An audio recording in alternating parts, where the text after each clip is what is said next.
D'abord, je veux faire une déclaration de 30 secondes. Il y a des années déjà, j'avais dit que l'État du Sénégal avait rompu avec la démocratie et l'État de droit.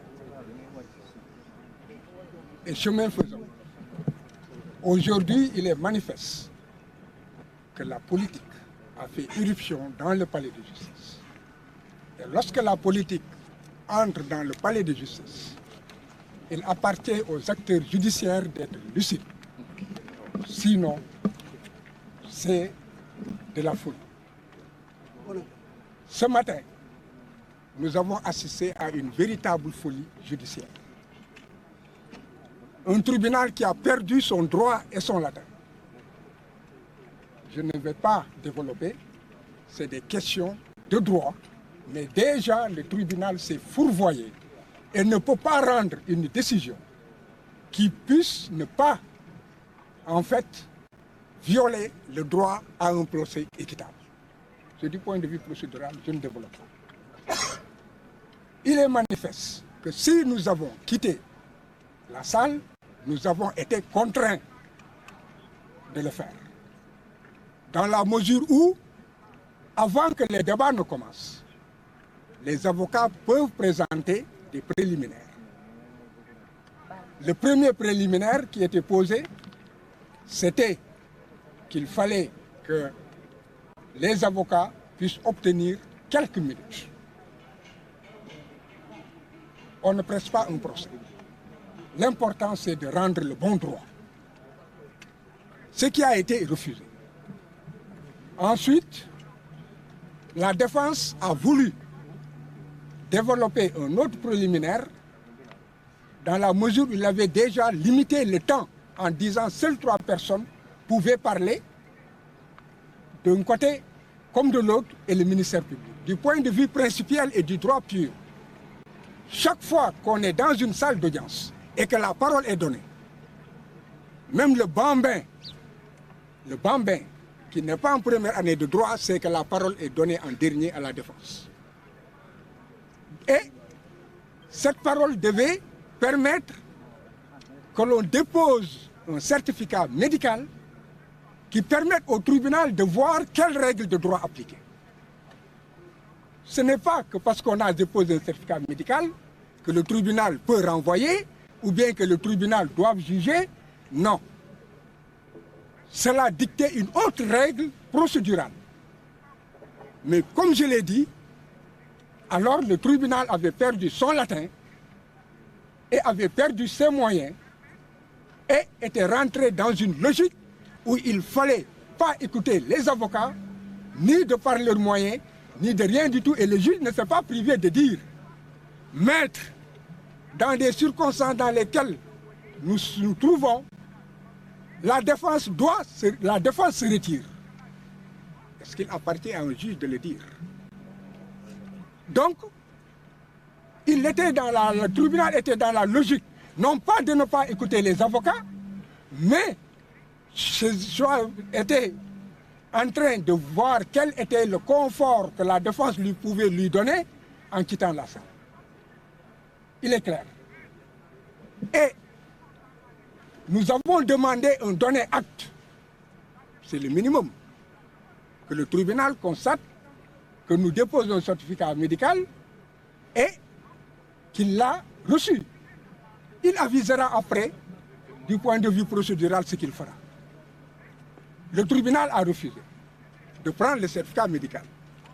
Nous avons demandé à ce que le tribunal demande au greffier de donner acte de ce qu'il a refusé de prendre le certificat médical.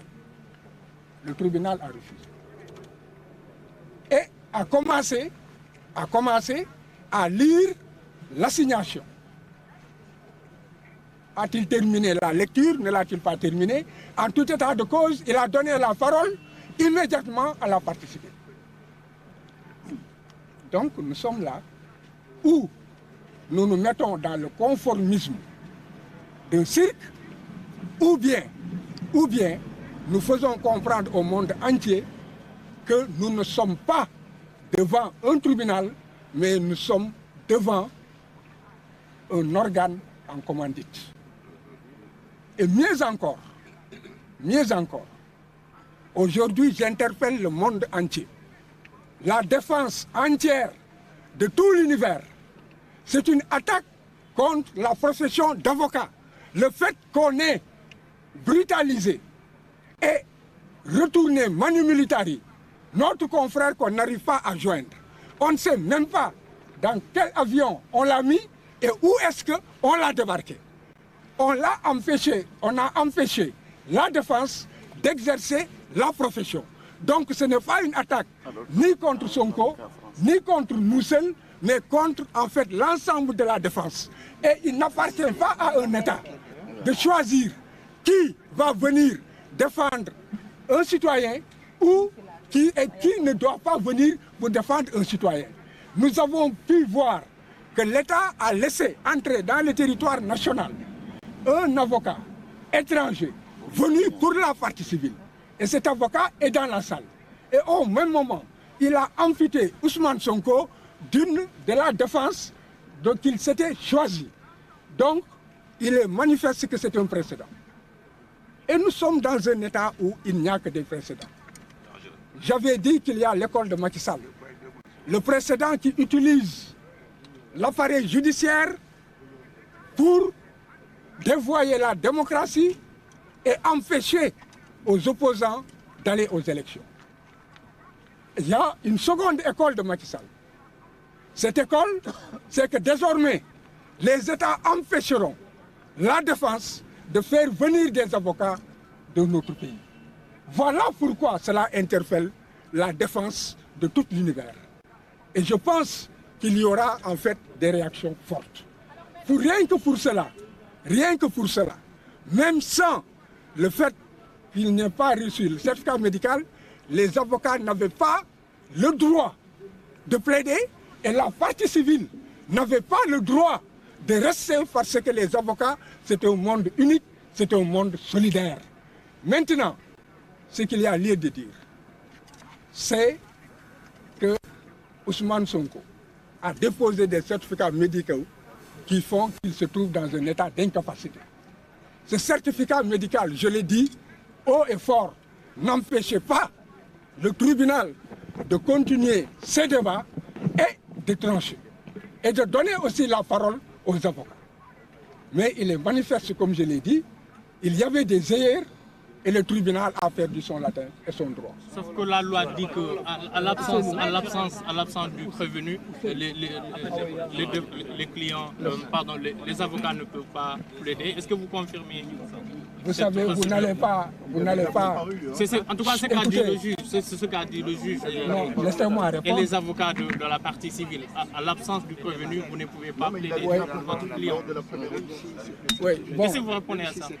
Ce que je réponds, vous êtes dans la règle de droit, et le moins facile que cela. Si j'ai dit que le juge a perdu son latin, entendez que le cours de la justice devait continuer et les avocats devaient être entendus. C'est du droit pur, ne vous aventurez pas à cela. Tenez-le.